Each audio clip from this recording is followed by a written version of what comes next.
नमस्कार दोस्तों, आपका स्वागत है अपने YouTube चैनल PFP में। आज हम एक ऐसे धमाकेदार स्मॉल कैप स्टॉक के बारे में बात करने वाले हैं जो कि ज़्यादा फेमस नहीं होता, जो कि ज़्यादा लाइमलाइट में हमें दिखाई नहीं देता है, लेकिन ये स्टॉक धमाकेदार है। मल्टी बैगर रिटर्न स्टॉक ने हमें बनाकर दिए हैं। 3 साल में पैसे को 3 गुना किया है, यानी कि 3 टाइम्स किया है। 100 रुपये लगाए होते तो 300 हो चुके हैं। तो आप समझ सकते हैं कितने धमाकेदार रिटर्न इसने हमें बनाकर दिए हैं। कौन सा स्टॉक है, इसके फंडामेंटल्स कैसे हैं, उन सभी चीज़ों के बारे में बात करने वाले हैं। लेकिन उससे पहले अगर आपने चैनल को सब्सक्राइब नहीं किया है तो प्लीज सब्सक्राइब कीजिए और रेगुलर अपडेट्स पाने के लिए नोटिफिकेशन बेल को प्रेस कीजिए। साथ ही साथ टेलीग्राम चैनल को भी ज्वाइन कीजिए, जिसकी लिंक डिस्क्रिप्शन बॉक्स में दी गई है। स्टॉक के रिटर्न्स के बारे में बात करें तो आप देख पाएंगे ईयर टिल डेट 39% के पॉजिटिव रिटर्न्स हैं। और अगर बात करें 1 वीक के बारे में तो 6% ऊपर दिखाई दिया है। 1 मंथ के बारे में बात करें तो 35% के पॉजिटिव रिटर्न्स। 3 मंथ्स के बारे में बात करें तो 91% के पॉजिटिव रिटर्न्स दिखाई दे रहे हैं। और अगर बात करें 6 मंथ्स के बारे में तो 123% के पॉजिटिव रिटर्न्स, यानी कि 6 महीने में पैसे को दुगने से भी ज्यादा किया है। 1 साल की बात करें तो 98% के पॉजिटिव रिटर्न्स, यानी कि 1 साल में पैसे को किया है 2 टाइम्स। अगर बात करें 2 साल के बारे में तो 134% के धमाकेदार रिटर्न्स दिखाई दे रहे हैं। और अगर बात करें 3 इयर्स 217% के रिटर्न्स है, यानी कि 3 टाइम्स से भी ज्यादा यहां पर रिटर्न्स हमें यहां पर स्टॉक में देखने को मिल रहा है। कौन सा स्टॉक है, कैसे इसके फंडामेंटल्स हैं, इन सभी चीजों के बारे में बात करते हैं। कंपनी का नाम आपके सामने है हिंदुस्तान फूड्स लिमिटेड। लेकिन नाम सुनकर चले नहीं जाना है, यहाँ पर वीडियो में बने रहना है। कंपनी के फंडामेंटल्स कैसे इसे समझेंगे और कौन से लेवल पर बाय करना चाहिए या नहीं करना चाहिए, इसके बारे में भी बात करेंगे। कंपनी क्या काम करती है उसके बारे में जान लेते हैं। लेकिन उससे पहले वीडियो को लाइक जरूर कीजिएगा, जिससे हमें मोटिवेशन मिले कि हम आपके लिए ऐसे ही धमाकेदार वीडियोस आगे भी बनाते रहें। तो यहाँ पर आप देख पाएंगे the brand behind your brands, यानी कि हम जो ब्रांड्स यूज करते हैं उसके पीछे जो हाथ होता है, जो हमें यहाँ पर मैन्युफैक्चरर होता है, ये हिंदुस्तान फूड्स है। Hindustan foods limited is proud to be the brand behind your brands, having created a moat for itself over the last 2 decades, यानी कि 20 साल, as India's most diversified and trusted FMCG contract manufacturers for marquee brands in India due to its long-standing relationship with majors like Hindustan Unilever, Reckitt Benckiser, Danone, Gerber, US Polo Association etc. तो यहाँ पर आपको पता चली गया है FMCG contract manufacturing का कामकाज करती है। यहाँ पर कोई कंपनी होती है जो अपना कोई, सपोज यहाँ पर हिंदुस्तान यूनिलीवर का ही एग्जांपल लेते हैं, तो हिंदुस्तान यूनिलीवर का यहाँ पर कोई प्रोडक्ट है जो कि वो बनाना चाहती है, तो वो कॉन्ट्रैक्ट देती है हिंदुस्तान फूड्स लिमिटेड को, और हिंदुस्तान फूड्स उसे यहाँ पर मैन्युफैक्चर करता है। तो कॉन्ट्रैक्ट मैन्युफैक्चर का काम करने का कामकाज करती है। तो यहां पर मैं आपको एनकरेज करूंगा कि आप यहां पर इसकी वेबसाइट विजिट कीजिए, आपको बहुत सारी इंपॉर्टेंट इंफॉर्मेशन यहां पर पता चलेगी। वीडियो में आगे बढ़ते हैं। कैसा स्टॉक ने परफॉर्म किया ये तो हम जान चुके हैं, फंडामेंटल्स भी यहां पर देख लेते हैं। तो आप देख सकते हैं हिंदुस्तान फूड्स कोई बड़ी कंपनी नहीं है। मार्केट कैप सिर्फ और सिर्फ 2000 करोड़ के आसपास की है, यानी कि स्मॉल कैप कंपनी है। लास्ट ट्रेडेड प्राइस है 957 रुपीज, जो कि आज हमें 1.62% नीचे दिखाई दिया है। अगर बात करें इसके की मेट्रिक्स के बारे में तो पीई रेशियो है 77 के आसपास, जबकि सेक्टर का पी दिखाई देता है 43.36, तो काफी ज्यादा महंगा वैल्यूएशन दिखाई दे रहा है। प्राइस टू बुक रेशियो है 11 के आसपास, सेक्टर का प्राइस टू बुक है 9.45, तो यहां पर ज्यादा ओवर वैल्यूएशन दिखाई नहीं देता है। डिविडेंड के बारे में बात करें तो कंपनी बिल्कुल भी डिविडेंड नहीं देती है। यहां पर कंपनी सिर्फ और सिर्फ ग्रोथ में फोकस करती है, कंपनी ने डिविडेंड नहीं दिया है। यहां पर अगर बात करें इस कंपनी के प्रोफाइल के बारे में तो हम जान चुके हैं। यहां पर बात करें फाइनेंशियल ट्रेंड के बारे में तो आप देख पाएंगे फाइनेंशियल ट्रेंड कितना ज्यादा हमें तेजी से ऊपर जाता हुआ नजर आ रहा है। यहां पर 2017 में इनकी जो रेवेन्यू थी 38 करोड़ की थी, जो बढ़कर 773 करोड़ हो गई है 2020 में। तो धमाकेदार ग्रोथ यहां पर देखने को मिल रही है। और प्रॉफिट्स के बारे में बात करें तो सिर्फ 68 लाख का प्रॉफिट हमें यहां पर 2017 में देखने को मिला था, जो कि बढ़कर 2020 में हमें यहां पर 21 करोड़ पॉइंट 93 लाख हमें होता हुआ नजर आ रहा है, यानी कि ऑलमोस्ट 22 करोड़ से हमें प्रॉफिट यहां पर देखने को मिल रहा है। तो धमाकेदार ग्रोथ यहां पर देखने को मिली है। फाइनेंशियल स्टेटमेंट्स के बारे में बात करें तो इंडस्ट्री की रेवेन्यू ग्रोथ है 5.41, जबकि हिंदुस्तान फूड्स की आप देख पाएंगे 93.51% की ग्रोथ दिखाई दे रही है। मार्केट शेयर पिछले 5 सालों में बहुत बड़ा है, 0.08% से बढ़कर 2.31% हो चुका है। इंडस्ट्री के नेट इनकम के बारे में बात करें तो यहां पर माइनस दिखाई दे रहा है, -40.35%, लेकिन हिंदुस्तान फूड्स का है 54.39%। तो आप समझ सकते हैं कितना अच्छा परफॉर्म किया है कंपनी ने। ग्रोथ व्यू पर यहां पर अलग अलग ईयर्स को कंपेयर करते हैं तो आप देख पाएंगे अलग अलग फाइनेंशियल ईयर पर हमें कंपेयर करते हुए पता चलता है ओवरऑल यहां पर काफी ज्यादा ग्रोथ हमें यहां पर दिखाई दे रही है, चाहे वो टोटल रेवेन्यू हो, एबिटा हो, पीबीआईटी हो, पीबीटी हो या नेट इनकम हो। शेयर होल्डिंग पैटर्न के बारे में बात करें तो टोटल प्रमोटर होल्डिंग है 62.62, जिसमें से कुछ भी प्लेज नहीं है, तो कोई भी चिंता की जरूरत ही नहीं है। म्यूचुअल फंड के पास बिल्कुल भी होल्डिंग नहीं है या फिर नेग्लिजिबल होल्डिंग कह सकते हैं। यहां पर अगर बात करें DIS के बारे में तो 7.4% की होल्डिंग है।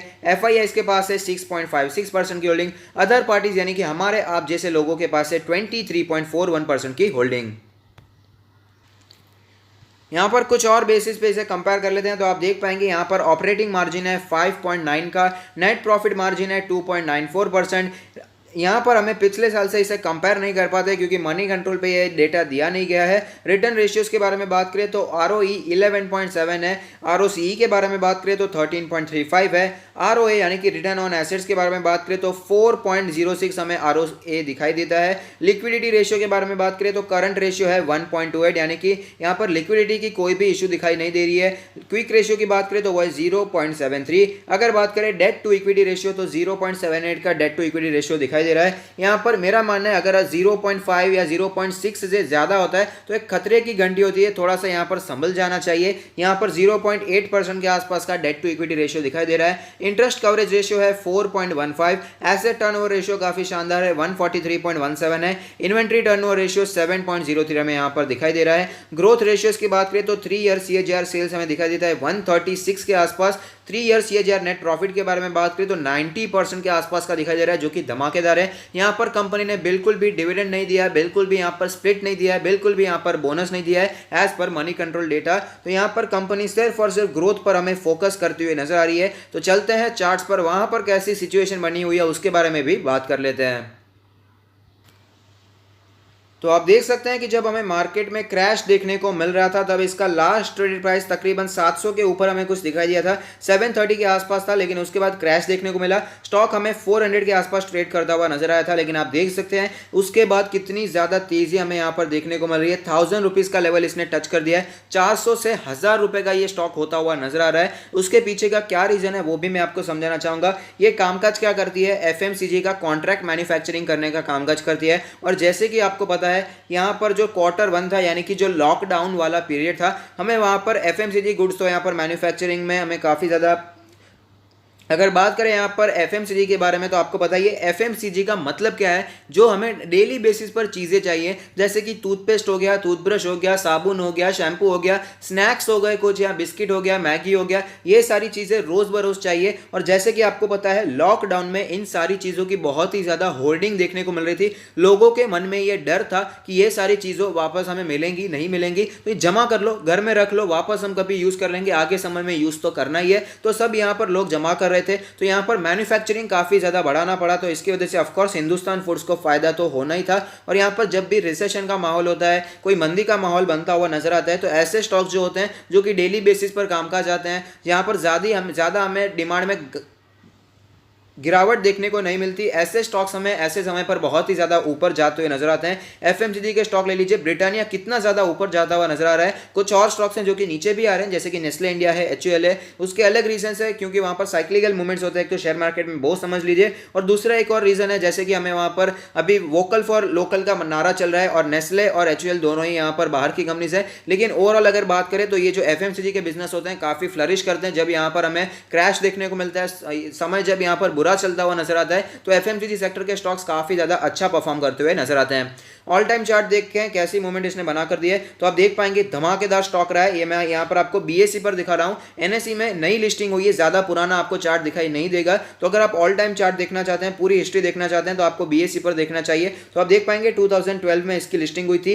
5 रुपए के आसपास लिस्टिंग हुई थी, और यहाँ पर कोई भी स्प्लिट या बोनस देखने को नहीं मिला है। और आप देख सकते हैं कितने धमाकेदार रिटर्न इस हमें स्टॉक ने इसने हमें बना कर दिए। कभी भी ज्यादा डीप करेक्शन स्टॉक में देखने को नहीं मिलता है, क्योंकि ये FMCG का कामकाज करती है, कॉन्ट्रैक्ट मैन्युफैक्चरिंग का कामकाज है, तो तुरंत ही ऐसे टर्नओवर हो जाता है। यहाँ पर ये रोज बरोज चीज है, जैसे कि मैंने कहा ये तुरंत ही यूज हो जाती है। तो यहाँ पर कोई गाड़ी नहीं है कि 5 साल 10 साल के बाद कोई नई गाड़ी लेता है, तो इसमें कभी ज्यादा डीप करेक्शन स्टॉक में देखने को नहीं मिला है। जब भी करेक्शन देखने को मिलता है तो ये अपने 20 मंथ्स के EMA के आसपास ही सपोर्ट ले लेता है और वापस तेजी कंटिन्यू रहती हुई भी नजर आती है। और फिलहाल ये लेवल कैलकुलेट होकर आता है 572 के आसपास का लेवल। तो ऐसे में क्या करंट मार्केट प्राइस पर इन्वेस्ट करना चाहिए या नहीं करना चाहिए, स्टॉक अच्छा है या नहीं है, तो मेरे हिसाब से स्टॉक में बुराई मुझे दिखाई नहीं देती है। हालांकि जो डेट टू इक्विटी रेशियो यानी कि कंपनी पर कर्जा है वो जानने वाली बात है, थोड़ा सा समझने वाली बात है। यहाँ पर कंपनी पर बहुत ही ज़्यादा कर्जा होता है तो कंपनी यहाँ पर परेशानी फेस कर सकती है, दिक्कतें फेस कर सकती है। तो ये एक इशू है जो कि हमें यहाँ पर दिखाई देता है, कंपनी पर कर्जा थोड़ा सा ज़्यादा है, लेकिन यहाँ पर बहुत ही ज़्यादा ओवर कर्जा हो गया ऐसा हम नहीं कह पाएंगे। ठीक ठाक कर्जा है लेकिन फिर भी मैनेजेबल है, लेकिन यहाँ पर जो 0.5 है जो हम कहते हैं कि इससे ऊपर जाता है तो थोड़ा सा खतरे की घंटी बज जाती है, तो उससे ऊपर ही हमें यहाँ पर दिखाई दे रहा है। और दूसरी बात, कॉन्ट्रैक्ट मैन्युफैक्चरिंग का कामकाज करती है तो अच्छी कंपनी अच्छी है, एफएमसीजी में कामकाज करती है, तो यहाँ पर इन्वेस्टमेंट करने के बारे में आप सोच सकते हैं। और आपने देखा इसका ट्रैक रिकॉर्ड भी काफ़ी ज़्यादा अच्छा दिखाई दे रहा है, तो यहाँ पर इन्वेस्टमेंट करने के बारे में सोचा जा सकता है, लेकिन कौन से लेवल्स पर करना चाहिए ये भी जानना बहुत ही ज़रूरी है। करंटली तो काफ़ी ज़्यादा ऊपर चल रहा है, तो करंट लेवल्स पर तो मैं आपको बिल्कुल भी रेकमेंड नहीं करूँगा। जैसे कि हमने यहाँ पर नोटिस किया ऑल मंथ चार्ट्स पर, जैसे कि 20 मंथ्स के ईएमए के आसपास बार बार सपोर्ट लेता है और वापस तेजी भी दिखाता है, तो यहाँ ये फिलहाल लेवल 572 के आसपास नजर आता है। तो मेरा मानना है अगर आपको ये स्टॉक कहीं पर भी 700 एंड बिलो नजर आता है तो यहां पर आप बाइंग के बारे में सोच सकते हैं। और ऐसा नहीं है कि 700 बिलो आपको लेवल कभी दिखाई नहीं देंगे, 700 या 750 के आसपास स्टॉक नजर आता है तो वहां पर आप बाइंग करने के बारे में सोच सकते हैं, क्योंकि फिलहाल आप देख पाएंगे 50 डेज का ईएमए 750 के आसपास नजर आता है, काफी अच्छा सपोर्ट है। यहां पर आप बाइंग के बारे में सोच सकते हैं, लॉन्ग टर्म के लिए ये लेवल अच्छा रहेगा, यहाँ पर आप बाइंग कर सकते हैं, क्योंकि यहाँ पर स्मॉल कैप स्टॉक है तो वॉलेटिलिटी भी बनी रहेगी, यहाँ पर ज़्यादा वॉलेटिलिटी हमें देखने को मिल सकती है, तो थोड़ा सा संभल कर ही इन्वेस्ट करना चाहिए, सोच समझ कर इन्वेस्ट कीजिए। बाकी कंपनी में बुराई मुझे कोई नज़र नहीं आती है, एक डेट का इशू है वो थोड़ा सा इशू दिखाई देता है, वरना ये स्टॉक अपने पोर्टफोलियो में जगह बना सकता है। और अगर आप अपना पोर्टफोलियो हमसे रिव्यू करवाना चाहते हैं तो उसका लिंक भी हमने डिस्क्रिप्शन बॉक्स में दे दिया है। तो अगर आपको ये वीडियो पसंद आता है तो लाइक कीजिए, शेयर कीजिए, कमेंट कीजिए, सब्सक्राइब कीजिए और मुझे मोटिवेट कीजिए। Thank you, stay happy, happy investing.